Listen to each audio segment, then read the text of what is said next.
Eu vou falar de Equador e Uruguai, que é um jogo da segunda rodada que vai ser bem legal também. Equador que já começou perdendo da Argentina, vai ter que jogar em casa na sua torcida tentando buscar, como a gente falou agora, a eliminatória com mais vagas ainda.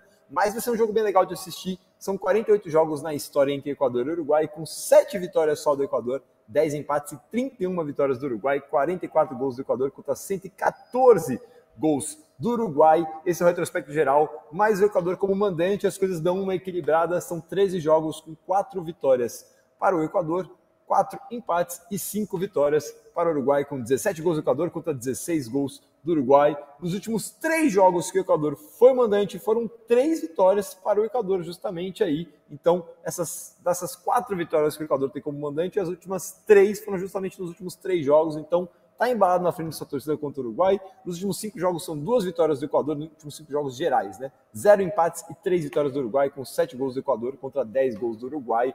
Um confronto bem legal, eu gosto desse time do Equador. Eu acho que o Uruguai está se renovando, mas tem boas peças para se renovar. Ao contrário do Chile, eu não vejo tantas peças boas que a gente falou do Chile. O Uruguai aí tem jogadores bons, tem o Valverde, tem o Darwin Núñez, que está se acertando mais no Liverpool agora. Eu acho que o Uruguai... É impressionante o Uruguai, né? Temos que falar do Uruguai, cara. O Uruguai tem acho que 3 milhões de habitantes, não sei se chega a isso, um tamanho pequeno, mas é uma fábrica de jogador bom o Uruguai, é impressionante como se mantém. O Uruguai, que a gente falou do Equador, né, que estava invicto nesse ano até perder da Argentina, né?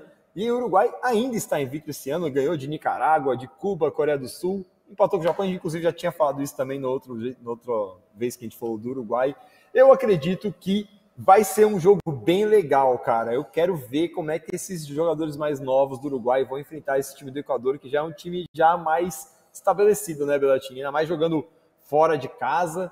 Vai ser bem legal de assistir, cara. Esse jogo aí é legal. Esse jogo aí o pessoal pode botar para assistir, que vai ser massa.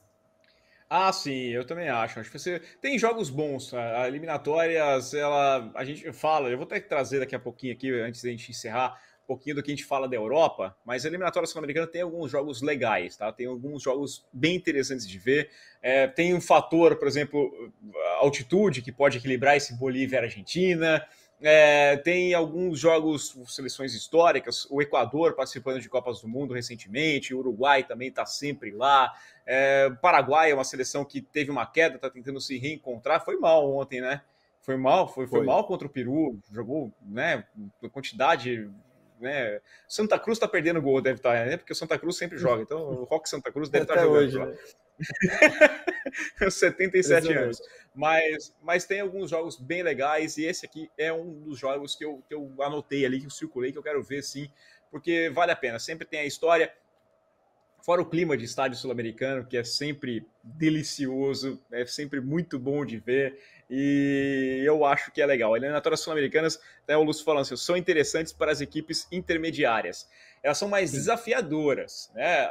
A eliminatória ela não tem tanto desafio para um Brasil, para uma Argentina, acho que são as duas seleções que menos têm desafio hoje, mas o Uruguai tem desafio, já viu várias vezes o Uruguai ir para a repescagem, para a Colômbia, para o Equador, para o Chile. Essas seleções elas encontram ali, elas dão umas travadas, tem ano que não vai. O Paraguai era uma seleção que estava sempre indo para a Copa do Mundo, depois parou de ir, então tem um equilíbrio. O Brasil e a Argentina que estão acima, fora da curva.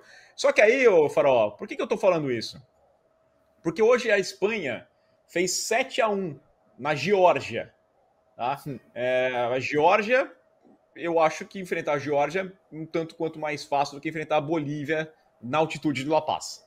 Né? Esse grupo da Espanha que tem a Escócia liderando esse grupo A para a Eurocopa, tá? E aí, na Copa do Mundo são as mesmas seleções, né? Separam outros grupos. Mas a Escócia lidera com 12 pontos, 4 jogos, 4 vitórias. A Espanha está em segundo, com 3 jogos, 2 vitórias, tem uma derrota em Noruega, Geórgia e Chipre. E classificam 2 seleções. Você pega no grupo B, tem a França, tem a Holanda, aí Grécia, Irlanda e Gibraltar. A Inglaterra está no grupo que tem Ucrânia, e a Itália está em terceiro. A Itália vai encarar a Macedônia do Norte, que foi ao Goz, né, nesse sábado, aliás, às 3h45 da tarde, tem Macedônia do Norte e Itália. A Macedônia eliminou a Itália, jogando na Itália, na repescagem para a Copa do Mundo. E aí a Macedônia foi enfrentar Portugal, e Portugal foi para o Mundial. Mas podia ser um Portugal e Itália, a Itália caiu fora antes. Né? E tem Malta. Seleção que jogou 4 jogos, tomou 9 gols já. No grupo D tem Turquia. Olha esse grupo D. Turquia, Armênia, Croácia, País de Gales e Letônia. A Croácia está em terceiro. Tá? Você tem o grupo E com República Tcheca. Olha o grupo E. República Tcheca, Albânia, Polônia, Moldávia e Ilhas Faroe. Tá?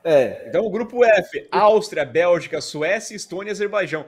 Portugal está no grupo aqui no grupo J, que tem hoje vai enfrentar a Eslováquia, aliás, o jogo começou já contra a Eslováquia, Luxemburgo, Bósnia, Islândia e Liechtenstein.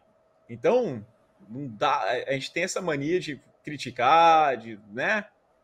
Mas tem que tomar um pouquinho de cuidado, porque aqui é passeio no parque, mas lá deveria ser mais. Acontecem mais zebras, mas deveria ser muito mais passeio no parque. Aí, quando que o Brasil ia, como foi com a Itália? Eu faço esse desafio para você.